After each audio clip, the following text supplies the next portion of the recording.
Histoire du jour, pauvre chevalier. Il était une fois un chevalier qui connaissait bien son métier, mais qui n'avait jamais fait fortune. On l'avait surnommé pauvre chevalier. Il vivait seul dans son château en ruine, au pays du roi des roses. Il se nourrissait de quelques betteraves qu'il avait plantées dans sa cour. Un soir, après sa journée de travail, pauvre chevalier alla faire un tour à l'auberge du village. Un paysan vint le trouver. « Pauvre chevalier, tu ne voudrais pas un peu laisser tes betteraves et faire un travail digne de toi ?»« Pourquoi pas ?» répondit pauvre chevalier. « Mais de quoi s'agit-il ?»« Il paraît que le dragon Feu d'Enfer est entré dans notre pays et qu'il détruit tout sur son passage. Tu pourrais aller le tuer.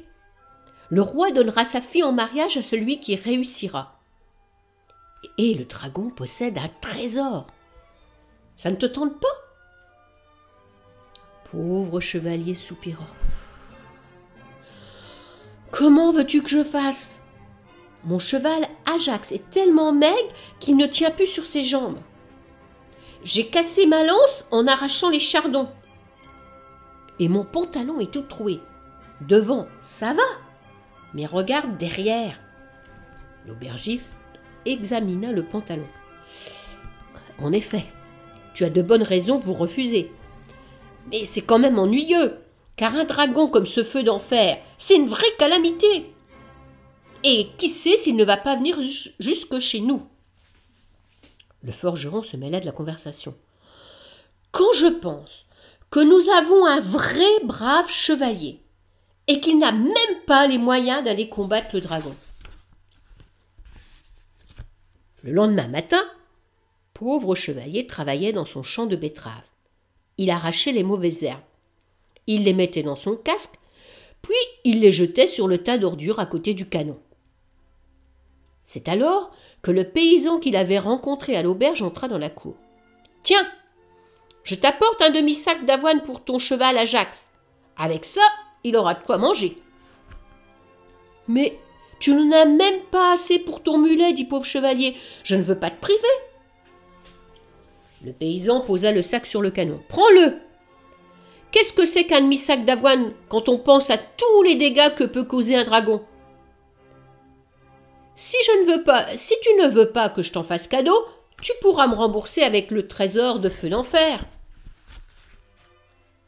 Pauvre chevalier prit l'avoine, et le cheval Ajax la mangea avec un appétit qui faisait plaisir à voir. Le jour même, le forgeron offrit à pauvre chevalier une lance neuve et étincelante, et l'aubergiste lui donna un pantalon de cuir marron. « Mais vous n'avez déjà presque rien, dit pauvre chevalier. Je ne veux pas vous priver. » Le forgeron et l'aubergiste répondirent tous les deux. « Qu'est-ce que c'est qu'une lance et un pantalon quand on pense à tous les dégâts que peuvent causer un dragon ? Si tu ne veux pas qu'on t'en fasse cadeau, tu pourras nous rembourser avec le trésor du Feu d'Enfer. » Pauvre chevalier rinça son casque sous la pompe à eau, il lui donna un coup de chiffon pour le faire briller, il enfila le beau pantalon de cuir marron, prit sa lance étincelante et grimpa sur son cheval Ajax. Il traversa le village et s'arrêta devant l'auberge. Les clients se penchèrent aux fenêtres pour l'admirer. « Ça y est, il s'est décidé. Oh, comme il a fière allure, notre chevalier !» Pauvre chevalier demanda à l'aubergiste où se trouvait le dragon. « Aux dernières nouvelles, il s'est caché dans la forêt de la Grande Frousse. » Pauvre chevalier partit au trot dans cette direction.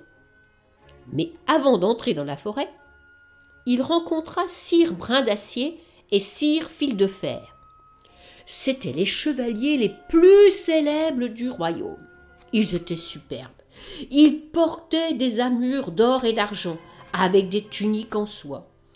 Leurs casques étaient ornés de panaches flottant dans le vent. On arrive trop tard. se dit pauvre chevalier. J'aurais mieux fait de rester dans mon champ de betteraves. Sire Brin d'Acier lui dit très aimablement. Ah, vous allez tuer vous aussi le dragon? C'était mon intention, répondit pauvre chevalier, mais je vois qu'on n'a pas besoin de moi. Il fit faire demi-tour à son cheval Ajax pour rentrer à la maison. Mais sire Brin d'Acier et sire Fil de Fer le prièrent de rester avec beaucoup d'insistance.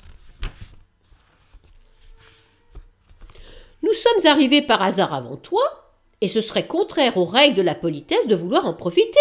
Tu peux continuer ton chemin. Nous te laissons l'honneur de tuer le dragon. Pauvre chevalier se sentait gêné. Mais il se dit qu'il trouverait bien un moyen de remercier ces deux braves chevaliers. Et au lieu de rentrer chez lui, il pénétra dans la forêt de la Grande Frousse. Il avançait lentement. Les branches des arbres formaient une voûte au-dessus de sa tête. Pauvre chevalier entendit soudain un rugissement qui lui glaça le sang. Son cheval Ajax se cabra. Mais pauvre chevalier lui donna un coup de talon. Il déboucha dans une clairière toute calcinée et vit le monstre assis sur son trésor. Feu d'enfer rugissait et donnait de grands coups de gueule autour de lui. Pauvre chevalier lui cria « Crache ta dernière flamme, feu d'enfer, tu vas mourir !» Pauvre chevalier cultivait les betteraves depuis des années, mais il n'avait pas oublié comment on s'y prend pour combattre un dragon. Il fit le tour de Feu d'enfer et visa le flanc droit. Puis, d'un geste précis, il plongea son arme dans le cœur du dragon. Feu d'enfer s'effondra sur ses sacs d'or et de pierres précieuses dans un fracas épouvantable. Pauvre chevalier essuya sa lance, il ramassa le trésor et le ficela sur le dos d'Ajax, puis il sortit de la forêt. Sire Brin d'Acier et sire Fil de Fer avaient disparu. Il les retrouva un peu plus loin dans un village et il leur dit « Voilà, j'ai tué Feu d'enfer et je ramène son trésor, il vous appartient. »« Que veux-tu dire ?» demandèrent les deux chevaliers étonnés. « Mais oui !» dit pauvre chevalier, « vous m'avez laissé l'honneur de tuer le dragon à votre place. En échange, je vous demande de prendre ce qu'il y avait de plus précieux. Le trésor de Feu d'enfer est à vous. Prenez-le, je vous en prie. » Sire Brin d'Acier et sire Fil de Fer se regardèrent avant de répondre. « Disons plutôt que le trésor nous appartient à tous les trois. Et naturellement, tu auras ta part. » Pauvre chevalier protesta. « Non, non, non, permettez-moi seulement de prendre quelques pièces car je dois rembourser mes amis. » Il prit 3 pièces d'or, une pour le paysan qui lui avait apporté l'avoine, une pour l'aubergiste qui lui avait donné le pantalon et une pour le forgeron qui lui avait fabriqué la lance. Puis il donna le reste du trésor à sire Brin d'Acier et à sire Fil de Fer. Et ils partirent tous les trois vers le château du roi des Roses. Dans son château, le roi des Roses était impatient de savoir qui avait vaincu le dragon. Sa fille, la princesse Fleur, était assise près de lui. La princesse était très belle à regarder. Des feuilles vertes tendres couvraient tout son corps, ses bras, ses doigts, ses oreilles. Entre les feuilles, des roses rouges avaient fleuri. Elle attirait quelques abeilles qui flottaient autour de la princesse. Le roi des Roses reçut les chevaliers avec un immense plaisir. Sire Brin d'Acier et sire Fil de Fer s'avancèrent fièrement. Mais le roi vit que le pauvre chevalier était taché de sang. Et il s'adressa tout de suite à lui. « Puisque c'est toi le vainqueur, je te donne ma fille. »« Vous faites erreur, Majesté. La récompense revient à sire Brin d'Acier et à sire Fil de Fer. Quant à moi, l'honneur d'avoir pu tuer le dragon me suffit. »« Si je comprends bien, tu refuses la princesse, dit le roi d'un air triste. »« Il le faut bien, dit pauvre chevalier. » Le roi des Roses soupira. « C'est donc que tu connais la terrible vérité. » « Eh oui, Malheureusement, ma fille ne porte pas seulement des feuilles et des fleurs. Elle porte aussi des épines si dures et si pointues qu'elle transpercerait le garçon qui voudrait l'embrasser. Pourtant, c'est une jeune fille au cœur tendre.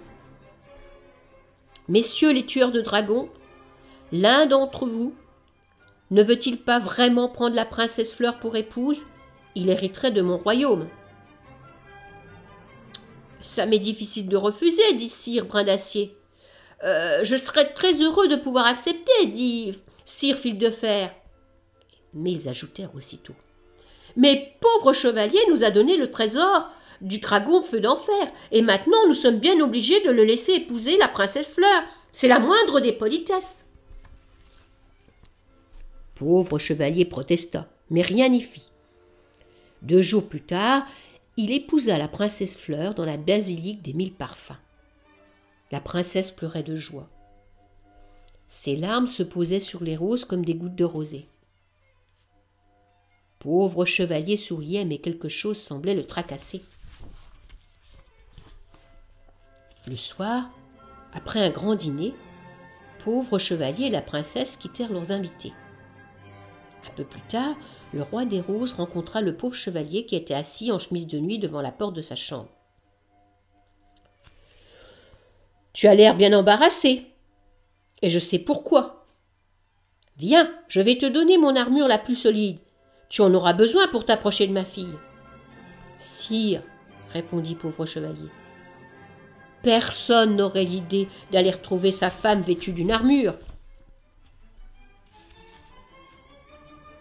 Dans ces conditions, dit le roi, je ne peux rien faire pour toi. Non, dit pauvre chevalier en penchant tristement la tête. Le roi fit demi-tour, mais pauvre chevalier le rappela. Sire, pouvez-vous tout de même m'accorder une faveur? Je voudrais qu'on apporte un baquet rempli d'argile dans ma chambre et qu'on allume un feu dans la cheminée. Le roi trouva cette idée bizarre, mais il donna immédiatement des ordres aux domestiques. Quand tout fut prêt, pauvre chevalier entra dans la chambre. Il s'approcha de la princesse en lui tendant les bras. Mais avant qu'elle ait eu le temps de le serrer contre sa poitrine, quand tout fut prêt, pauvre chevalier entra dans la chambre. Il s'approcha de la princesse en lui tendant les bras. Mais avant qu'elle eût le temps de le serrer contre sa poitrine, pauvre chevalier lui fit un croche-pied. Elle tomba tout entière dans le baquet. La princesse essaya d'en sortir, mais plus elle se débattait, plus elle s'enfonçait dans l'argile. Au bout d'un instant, elle ressemblait à une grosse boule de pain. Pauvre chevalier souleva cette boule et la posa sur le feu.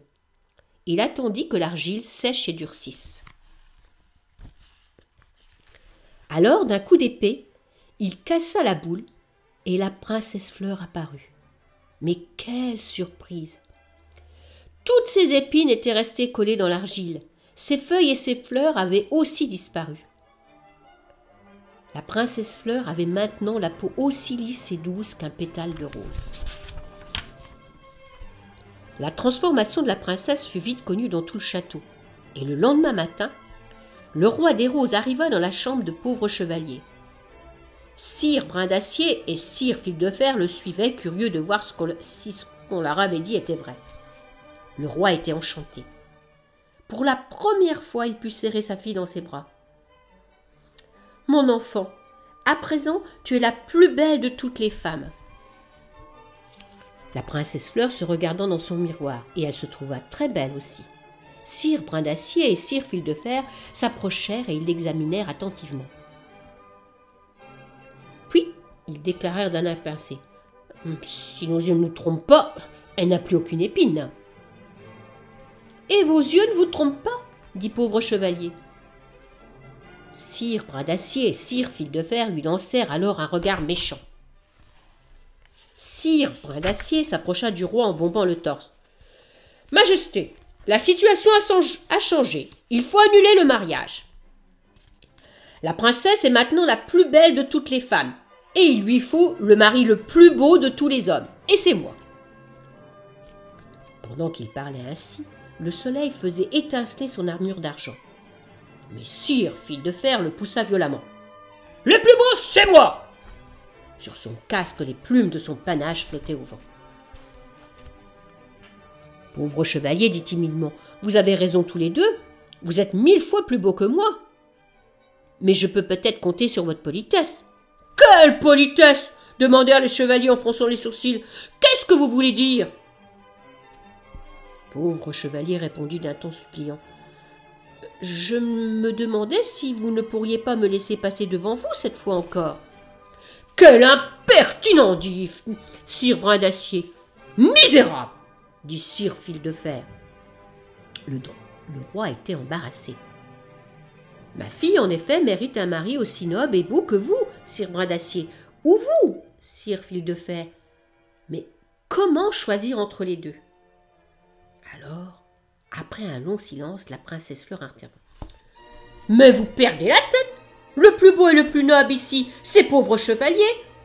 Mais il faut vraiment être aveugle pour ne pas s'en apercevoir! » « Eh bien, puisque c'est ainsi, nous allons nous battre avec pauvres chevaliers !» s'écrièrent sire Brin d'Acier, sire Fil de Fer. « Et il regrettera de ne pas être resté dans son champ de betteraves. » Ils étaient fous de rage, et toute leur politesse et leur belle manière avaient disparu. Au moment de quitter la princesse Fleur, pauvre chevalier fut pris d'une terrible angoisse. Il lui dit « Je ne sais pas si je gagnerai, mais j'accepte de me battre pour l'amour de toi. » Il enfila son pantalon de cuir marron, il prit son sac et sa lance étincelante, et il grimpa sur son cheval Ajax. Le combat eut lieu dans la cour du château.